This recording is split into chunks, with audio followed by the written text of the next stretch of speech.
Teman-teman, ini kita baca berita lagi tentang Gus Samsudin lagi nih. Ini lagi rame-ramenya memang ya.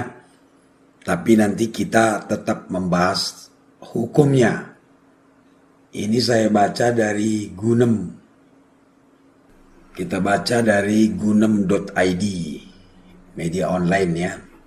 Judulnya begini.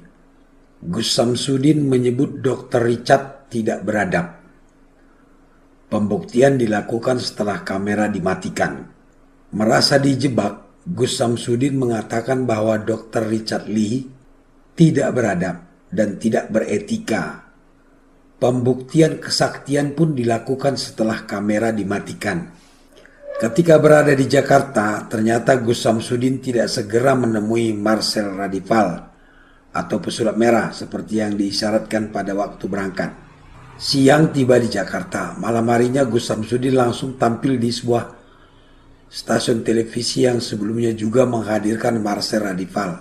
Setelah tampil di televisi, dukun tanda kutipnya, yang juga YouTuber dari Blitar itu juga tampil untuk podcast Curhat Bang, Denny Sumargo dan Dr. Richard Lee. Di tayangan YouTube-nya, Denny Sumargo meminta Gus Samsudin untuk membuktikan kesaktiannya dengan mengiris bagian tubuh sang dukun dengan pisau. Sudah disodori pisau. Namun Gus Samsudin mengelak dengan mengatakan bahwa dia tidak pernah mengaku sebagai orang sakti, bahwa kesaktian bukan untuk disombongkan atau dipertontonkan, dan kesaktian akan muncul dengan seizin Allah ketika ada kasus. Hal yang sama seperti dilakukan Denny Sumargo dilakukan pula oleh Dr. Richard. Namun Dr. Richard lebih intens meminta Gus Samsudin melakukan pembuktian kesaktian itu dengan seperti yang dilakukan Denny Sumargo, menyiapkan pisau. Lagi-lagi Gus Samsudin menolak dengan alasan yang sama seperti yang ia kemukakan di hadapan Denny Sumargo. Dr. Richard Lee ternyata juga menggugah video pendek di akun TikToknya yang juga dapat dilihat melalui kanal YouTube-nya. Berisi tayangan, tampaknya adegan ketika si dokter mengikuti arahan Gus Samsudin untuk menarik kedua tangannya ke depan dan memejamkan mata, lalu tanya Gus Samsudin, ada gerakan di tangan? Dan dijawab oleh dokter, nggak ada. Dalam video pendek unggahan Dr. Richard, tertangkap momen ketika salah seorang pengikut Gus Samsudin tersebut di kanal YouTube Fakta Bang Pin sebagai meletakkan sesuatu yang kemudian pada adegan berikutnya akan diambil oleh Gus Samsudin.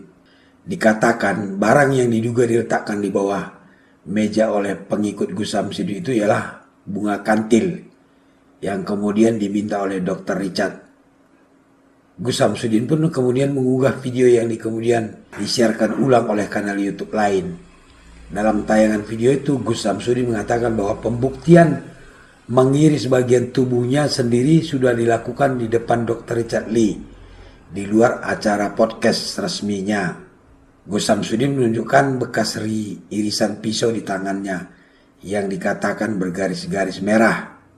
Dukun tanda kutip ya, dan YouTuber asal Blitar itu pun mengatakan bahwa pembuktian itu terpaksa ia lakukan karena dirinya terbawa emosi oleh desakan Dr. Richard yang dirinya tidak beradab dan tidak beretika.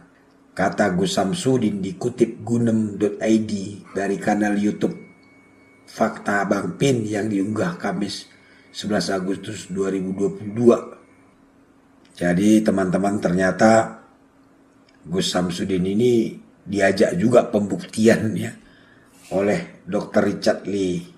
Nah, di berita ini dijelaskan bahwa Gus Samsudin sempat melakukan pembuktian dengan mengiris-ngiris tangannya pakai pisau, tapi tidak direkam atau bagaimana, tidak diupload lah.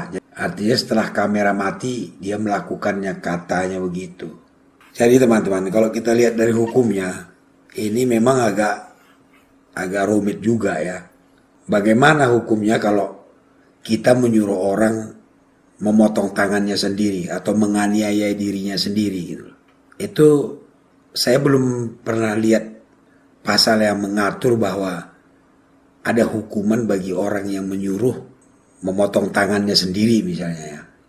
Kecuali dipaksa untuk memotong tangannya sendiri misalnya dengan ancaman gitu, itu bisa kena pasal 335 ya.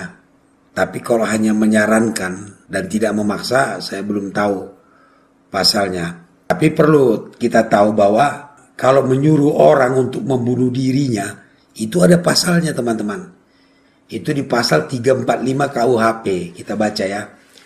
Barang siapa dengan sengaja mendorong orang lain untuk bunuh diri, menolongnya dengan perbuatannya itu, atau memberi sarana kepadanya untuk itu, dipidana dengan pidana penjara paling lama 4 tahun.